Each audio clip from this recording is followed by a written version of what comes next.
Le marais du Petit Brouet est constitué d'un étang qui fait à peu près 2 hectares, d'une prairie humide qui fait aussi à peu près 2 hectares, et le reste est occupé par des boisements et des prairies qui sont un peu plus sèches.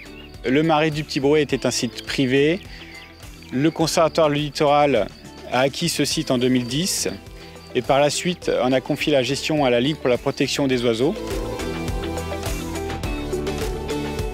Alors l'agence de l'eau est intervenue financièrement en supportant la moitié du coût des travaux de restauration, que ce soit les restaurations hydrauliques ou les restaurations d'entretien de l'habitat. Et elle intervient encore actuellement pour les opérations ponctuelles d'entretien justement, mais aussi en finançant mon poste qui permet de gérer le site et de suivre le site, de suivre la biodiversité.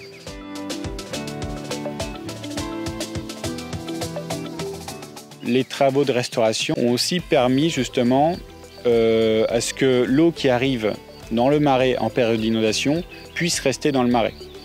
Donc on réussit à capter l'eau. Et donc justement, cette eau après, elle reste sur place, elle permet à toute la biodiversité de pouvoir en profiter jusque dans le courant de l'été.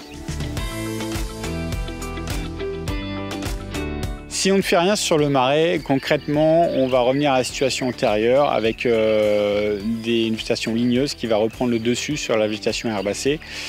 Donc pour ça, il y a un entretien régulier qui est fait sous une forme de fauche en fait, par le biais d'un agriculteur local. Et après, il laisse ses vaches sur le site qui peuvent venir profiter d'une végétation qui est encore très appétante, alors que dans les pâtures à côté, la végétation commence déjà à être beaucoup plus sèche. Forcément, c'est un peu un refuge pour toutes les espèces qui sont liées à l'eau, qui souffrent quand même beaucoup, notamment des épisodes de sécheresse à répétition que l'on connaît ces dernières années.